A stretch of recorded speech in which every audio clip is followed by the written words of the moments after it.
नमस्कार दोस्तों, कैसे हो आप सभी। उम्मीद करता हूँ काफ़ी अच्छे होंगे। दोस्तों, आज हम पढ़ने वाले हैं मेवाड़ का इतिहास।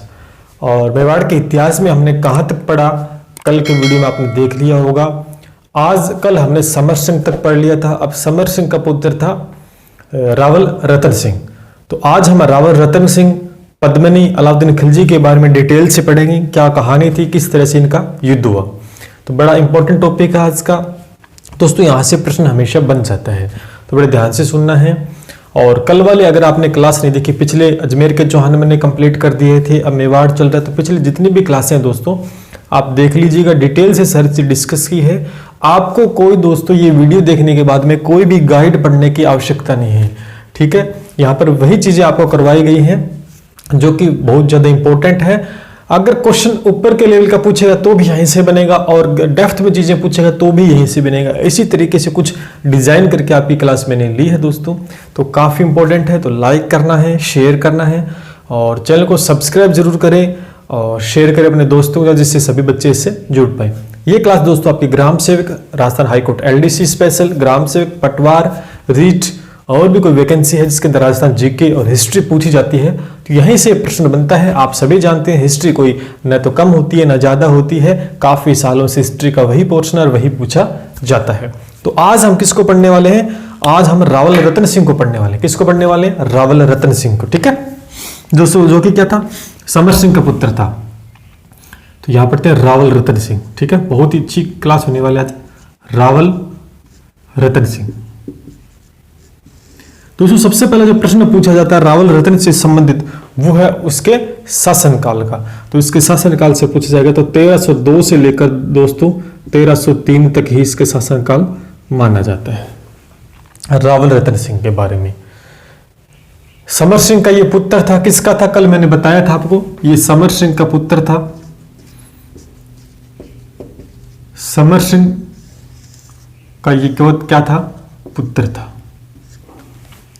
लेकिन इसके समकालीन कौन था? अलाउद्दीन खिलजी था। यहां पर हम लिखते हैं एके। एके का मतलब समझ गए ना दोस्तों? अलाउद्दीन खिलजी इसके समकालीन था। ये अलाउद्दीन खिलजी ने काफी राजाओं को मिट्टी में मिला दिया, तो काफी खतरनाक था। अभी तक नहीं आ रहा, पीछे करता ही आ रहा है युद्ध। आपने अजमेर के चौहान में पढ़ा, उसके अंदर रणथंभौर चौहान में हमीर को मारा, फिर कानड़ देव को जालोर में मारा। ये चलता ही रहा इसका कार्यक्रम। आगे भी काफी लड़ाइयां लड़ेगा। आज हम पढ़ेंगे रावल रतन सिंह और एके के बारे में। दोस्तों, रावल रतन सिंह की पत्नी थी पद्मिनी। कौन थी? रावल रतन सिंह की पत्नी थी पद्मिनी।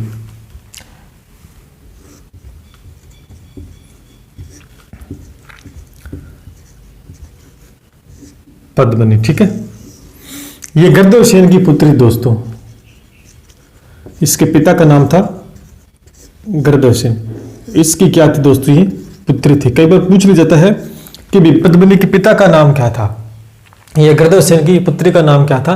तो गहराई में प्रश्न पूछेगा तो आप सबको ध्यान रखना है, इसकी पुत्री का नाम पद्मिनी था, पद्मिनी के पिता का नाम था क्या था? गर्दव सेन। इसके दरबार में एक हीरामन तोता रहता था। इसके दरबार में क्या था? एक हीरामन तोता रहता था। हीरामन। अभी देखते हैं कहानी कैसे लड़ाई होगी। तो ये भी प्रश्न पूछा गया कई बार कि हीरामन तोता किसके दरबार में रहता था?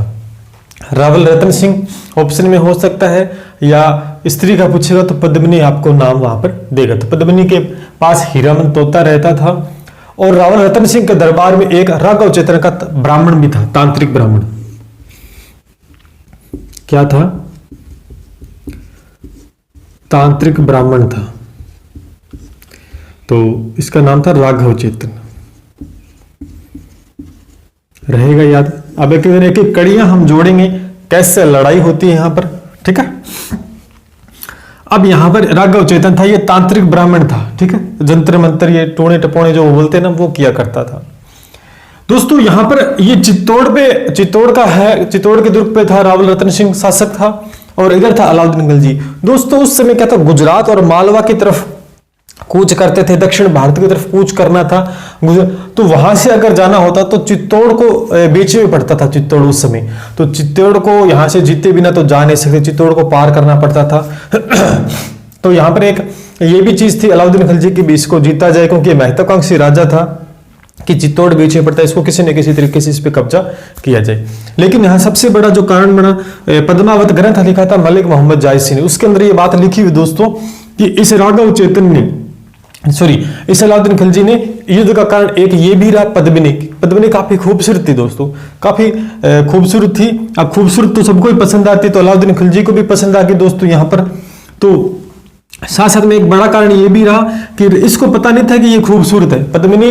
इस अलाउद्दीन खिलजी को इतना ही पता था कि चित्तौड़ बीच में पड़ता, रास्ते में कहीं किसी तरीके से इसको जीता जाए, इस पे कब्जा किया जाए, लेकिन इसको ये नहीं पता कि पद्मिनी काफी खूबसूरत है। ठीक है, तो रावल रतन सिंह के दरबार में जो राघव चेतन ये ब्राह्मण रहता था ना, ये इसकी कुदृष्टि पड़ी किसके ऊपर, इसकी कुदृष्टि पड़ गई किसके ऊपर, इस पद्मिनी के ऊपर। इसकी भी गलत नजरें थी कि भी किसी तरीके से इसके साथ कोई सेटिंग की जाए, लेकिन ये बात रावल रतन सिंह को दोस्तों पता लगती है और इसे यहां से निकाल दिया जाता है। किसको, इस राघव चेतन को निकाल दिया कि भी गलत काम करेगा, कुदृष्टि करेगा तो निकाला जाएगा, तो निकाल दिया। अब ये बदला लेना चाहते कि मेरे को निकाल, देखो गलत काम करता है फिर भी ये राघव चेतन कहता है कि ये मेरे साथ अपमान हो गया, मुझे निकाल क्यों दिया। ये तुरंत पहुंचता है कहां पर, अलाउद्दीन खिलजी पर चला जाता है। अब चला गया, बदला लेना चाहता था, समझ में आ गया इधर अलाउद्दीन खिलजी समकालीन ये कुछ ना कुछ करेगा, तो इसने क्या कर दिया, इस राघव चेतन ने पद्मिनी अलाउद्दीन खिलजी के पास गया और इस पद्मिनी की सुंदरता की चर्चा कर दी। तो पद्मिनी आएगा ना, पद्मिनी के सौंदर्य लिख देते, ठीक है, चर्चा करते। अब चर्चा इस तरह से की कि ये पागल हो गए नहीं, ये इसे देखने के लिए पागल, किसी तरीके से इस पद्मिनी को भी। अब दूसरा कारण ये भी दोस्तों यहां पर बनता है, अब राघव चेतन ने अपना काम कर दिया, ये पहले से इस पे अटैक करना चाहता ही था कि चित्तौड़ को जीते किसी तरीके से। दूसरा कारण ये भी होगा कि पद्मिनी को भी इसके अंदर लालसा उत्पन्न हुई कि पद्मिनी को भी प्राप्त किया जाए, कि इतनी खूबसूरत इसने बताया, इसने वर्णन किया अपनी बात के अंदर, तो सुंदर पता नहीं कितनी होगी। इस अलाउद्दीन खिलजी ने क्या किया, एक अटैक करने का प्रोग्राम बनाया, लेकिन यहां पर रावल रतन सिंह के दरबार में चाचा व मेरा, ठीक है, चाचा मेरा क्या, गोरा बादल, ठीक है, चाचा भतीजा रहते, चाचा भतीजा रहते थे, जिनका नाम क्या था, गोरा बादल, ठीक है, ये रहते थे, तगड़े थे, सेनापति थे, किसके दरबार में, रावल रतन सिंह के। ये पूछ लिया जाता है कई बार प्रश्न कि गोरा बादल किसके दरबार में रहा करते थे, रावल रतन सिंह के दरबार में दोस्तों रहा करते थे। ठीक है, अब देखिए दोस्तों, अलाउद्दीन खिलजी ने क्या अटैक कर दिया, 1303 के अंदर घेरा डालता है, कहां पर, ये घेरा डालता है अलाउद्दीन खिलजी, 1303 के अंदर घेरा डालता है यहां पर 8 महीने तक, 8 माह तक घेरा डालता है। अब बात बनी नहीं यहां पर इसकी, क्योंकि ये सेनापति थे, लड़ाई वगैरह कर और प्रोग्राम बना नहीं, तो इसने एक संदेश भिजवाया इस रावल रतन सिंह को।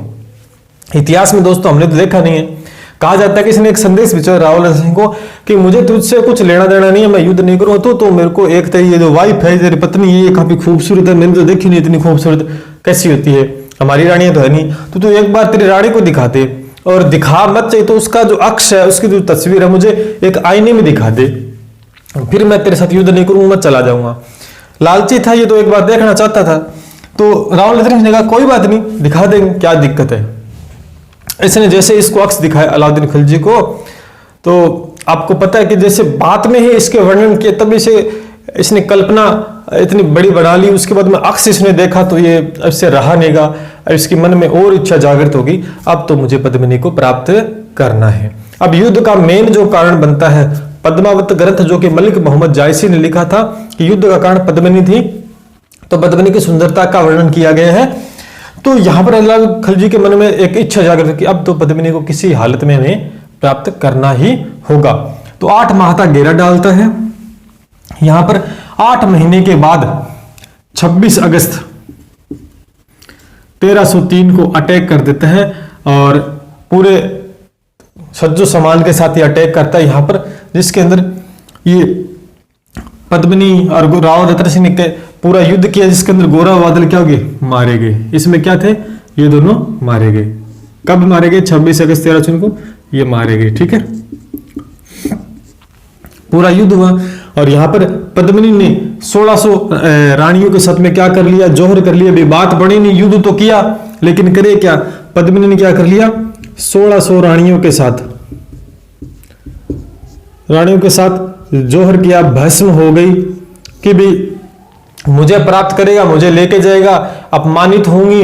तो वो वही चाहते थे कि भी हमें दूसरा व्यक्ति हाथ ना लगा दे, तो इन्होंने जोहर कर लिया। और रावल रतन सिंह ने क्या कर लिया?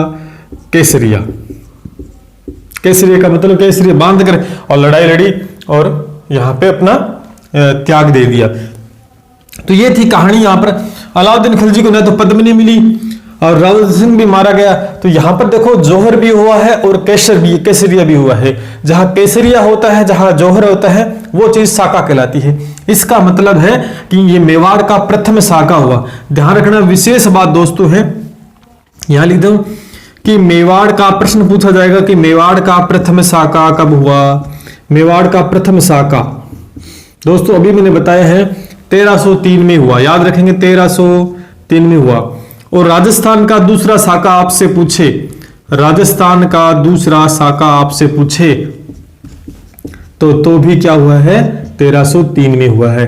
तारीख आपको याद होनी चाहिए 26 अगस्त 1303 को। अब दोस्तों मेन प्रश्न क्या बनता है, बड़ा गौर से सुनिएगा कि मेवाड़ का प्रथम साका 1303 में हुआ है और राजस्थान का दूसरा साका 1303 में। तो आप बताइए कि 1303 में दूसरा साका राजस्थान का है, तो पहला साका कब हुआ?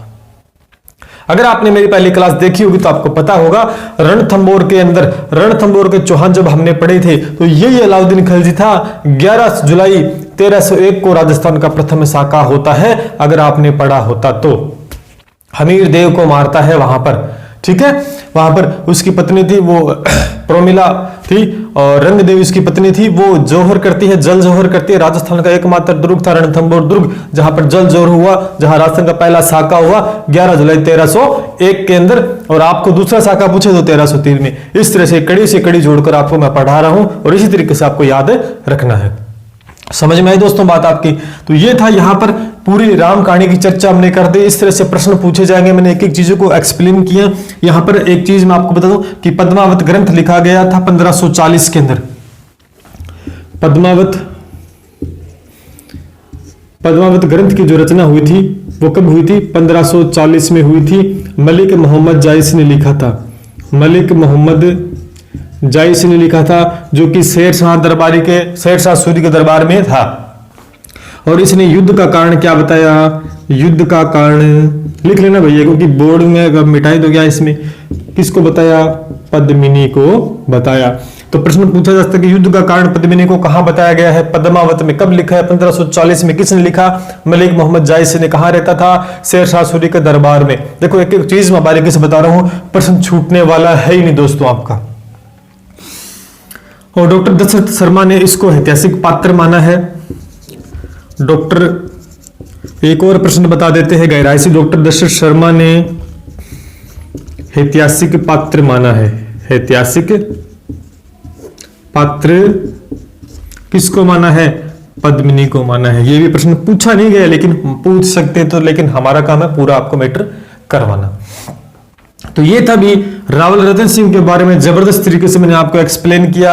एक प्रश्न भी दोस्तों बाहर नहीं जाएगा। मेरे हिसाब से मैंने सारी चीजें आपको A to Z मैंने बता दी है। अब इसने गजनीक पत्थरों का भी प्रयोग किया। याद रखना, इसने गजनीक पत्थरों का भी प्रयोग किया। मतलब इसके पास तो सारा सज्जो सामान था। रणथंबोर जीता तो भी इसके पास खतरनाक हथियार थे। फिर जालौर को जीता फिर भी खतरनाक थे। अब यहां पर आ गया और आगे भी ये आएगा। तो अलाउद्दीन खिलजी ने काफी तगड़े तगड़े काम किए दोस्तों। तो ये है। तो आज हम रावल रतन सिंह को ही पढ़ने वाले हैं। किसको पढ़ने वाले? रावल रतन सिंह को। कैसे लगी आज की दोस्तों क्लास? उम्मीद करते हैं कि एक एक चीज पढ़ेंगे दोस्तों। अगर हम मिक्स कर देंगे ना कि रावल रतन सिंह को पढ़ लिया, रावणा कुंभा, क्योंकि इनमें क्या के बड़े बड़े प्रश्न बनते हैं, तो एक एक चीज को हम आराम से पढ़ेंगे। ठीक है दोस्तों। अब आगे की क्लास में हम पढ़ने वाले हैं राणा कुंभा को। और उससे पहले कुछ एक दो राजा और है, जहां के हमीर राणा हमीर जिसने राणा शाखा की शुरुआत की, राणा मोकल, छोटी छोटी चीजें हैं वो डिटेल में हम एक्सप्लेन कर लेंगे। तो कैसी लगी आज की क्लास? उम्मीद करता हूँ काफी अच्छी लगेगी दोस्तों। और इसी के साथ जल्द मिलते हैं, तब तक के लिए जय हिंद जय